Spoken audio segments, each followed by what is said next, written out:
Hey guys, welcome back to Andy's Dinosaur Reviews, and today we are back with another brand new Chaos Theory review. We've got another Toymonster International Captivz figure, as we have the supersized Bumpy.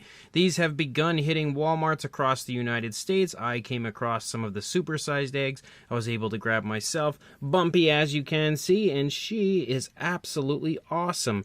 This has got to be one of the, if not actually, I would say the best versions of Bumpy out on the market, because it just has the highest quality overall. Like, it looks even better, in my opinion, than the Mattel version. It's more screen accurate and has a bit more of a realistic look to it overall. I think the only thing missing would be like nail paint. Other than that, it is a gorgeous version of Bumpy. Also included with this release, you'll get yourself some of the Chaos Theory stickers that you find in the eggs. Normally you get some stickers and stuff with the supersized Captivz. You get the same thing here, of course. On top of that, you get a card, but this time the card is now a full-sized card rather than the smaller versions that you get with the standard Captivz, and you can see an incredibly cool image of Bumpy fighting off an Atrociraptor, and then on the back you can see a nice shot of the face of the Allosaurus.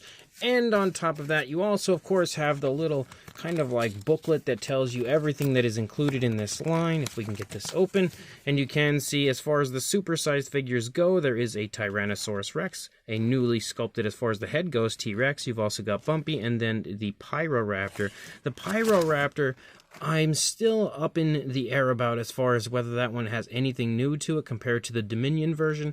I have to pull my Dominion one out and take a look at it next to this version, but I think that's probably the same version that we had in the Jurassic World Dominion line. But Bumpy is an absolutely new figure, entirely new as far as I can tell. So very, very cool as far as that goes. Also, actually, as far as the standard Captivz go, you can get a good look at what the line holds as far as that goes. Some really cool stuff in that line, like the Beckel Spinax, Suchomimus, Pachyrhinosaurus, and of course the Jurassic Park 3 Ceratosaurus. Love that that's in there. I have a review up on the channel for half of that line right now, and the other half will be coming soon. But obviously today we're focusing on Bumpy, so let's jump to a closer look at her and check her out from there. So starting up here at the head sculpt, look at how picture perfect that head sculpt is to a Jurassic World style Ankylosaurus, and of course specifically Ankylosaurus Bumpy. It looks great. You can see we have some nice looking skin texture, maybe a little muted here and there, but for the most part it looks pretty nice in the face.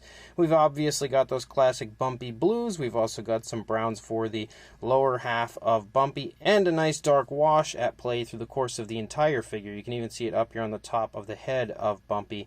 Another thing that of course is a key part of the appearance of Bumpy would be that smaller horn that we have on the back of the head, that smaller spike that we have on the back of the head of Bumpy, and you can see that we do have that on this version. It is smaller than the spike on the other side, so they did capture that as well. You can see the eyes are painted with a yellow, given a black pupil. They look pretty nice. We have a gray for the beak, at least as far as the upper part of the beak goes.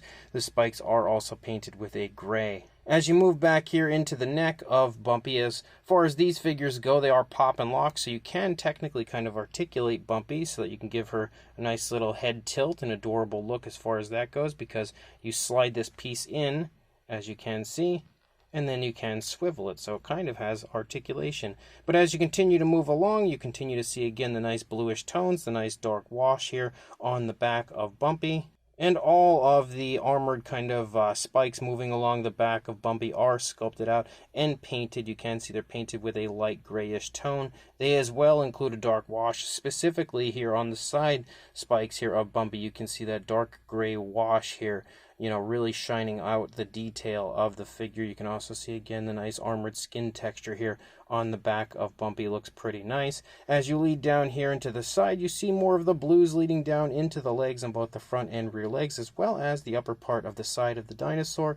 But then you also see the brown down here. The transition, I think, is pretty natural overall. Again, it's not super smooth, but it looks nice enough. And you can see again that we've got that dark wash all through the course of the legs. The skin texture actually looks really really nice. You can see specifically here on the legs, you can see all sorts of wrinkling and creasing to the skin moving through as you lead along the underside. Again, you continue to have really nice detail, all brought out nicely with that dark wash, and again, the brownish tones. Then as you lead back into the tail of Bumpy, again, you've got another area here with that pop and lock feature where the tail is connected, so you can kind of articulate the tail in a way.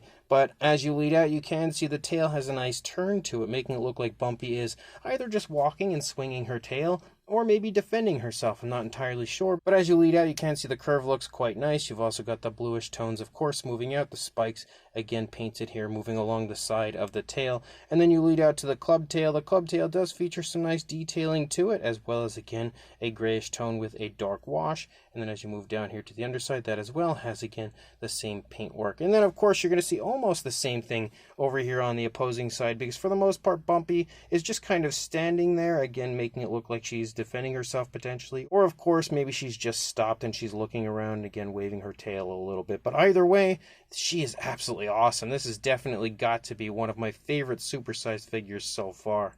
As far as the size goes, for a length, actually we're going to have to go the other way because the tail's curved in this direction.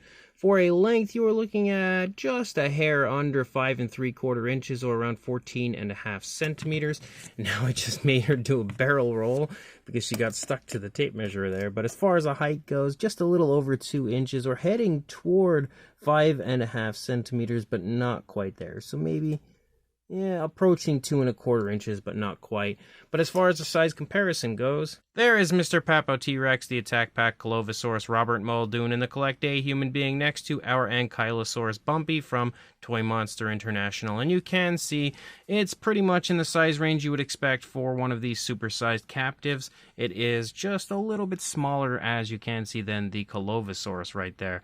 I don't think we need too many comparisons because at this point we should be pretty familiar with the sizes of the Captivz supersized figures. We've had so many out in the past, and they're all kind of similar in size, but one comparison I definitely want to do is this one, because this is the previously released supersized Ankylosaurus from Toymonster International's Captivz line. This was for the Jurassic Park 30th anniversary, as we had a JP3 version of the Ankylosaurus. And what's interesting is, you know, originally I was trying to decide if it was a new sculpt as far as the Ankylosaurus goes, because they do look pretty similar, but this actually goes to show you how much time and care goes into the stuff that Toymonster International creates, and how perfect they really wanted to get Bumpy, because this is absolutely an entirely different sculpt. Even the spikes leading along the side you can see look different. The size is actually a little bit bigger for Bumpy. You can see it's actually a little bit larger than the Jurassic Park 3 version. Another very obvious difference is the positioning of the tail is definitely quite different, and if you look up here at the top, I think even the overall appearance is a little bit different. Kind of similar. I mean, they may have potentially used some aspects of the Jurassic Park 3 version. I thought maybe they had used the body of the JP3 version for Bumpy, but I'm not even positive on that anymore. The head and tail are definitely different, but again, the spikes moving along the side actually look a little bit different to me, and even the texturing kind of looks slightly different, but that could just be my eyes playing tricks on me. Either way, it is super cool to see Toymonster International take so much care in what they do and release a more screen-accurate version of Bumpy rather than just repainting this and calling it Bumpy.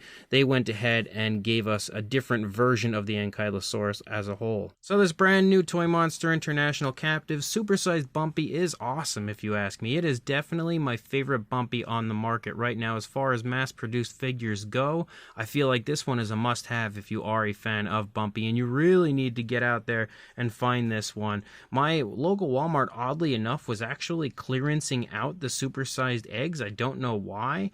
I don't know if they're getting rid of them. I really hope not, because the supersized figures are actually my favorite of the bunch, but they were, for some reason, clearanced out. So this one was only actually like $7.50, which is a pretty good deal for something so nice. But overall, I think they did a fantastic job on the sculpt of Bumpy. They've captured every ounce of screen accuracy that I'm aware of as far as Bumpy goes to make her look exactly as she does on Chaos Theory, as well as, of course, Camp Cretaceous, except I guess she's a little bit older here, but regardless, she looks fantastic as a whole. The detailing looks quite nice, maybe slightly muted in a few areas, but overall looks really good. The paintwork is also really nicely done, and the fact that they apply washes and stuff to add more depth to the paint jobs is always a great thing. The only thing missing on this one is painted nails, but as a whole, I think it's far and away one of the nicest versions of Bumpy out there, and the fact that it is a pop and lock figure, kind of giving you the slight, addition of a little bit of articulation is also pretty fun. So definitely a must-have if you are a fan of Bumpy. Make sure you check this out at your local Walmart. Grab this if you can, and like, comment, and subscribe, and I will see you in the next review. Thanks for watching.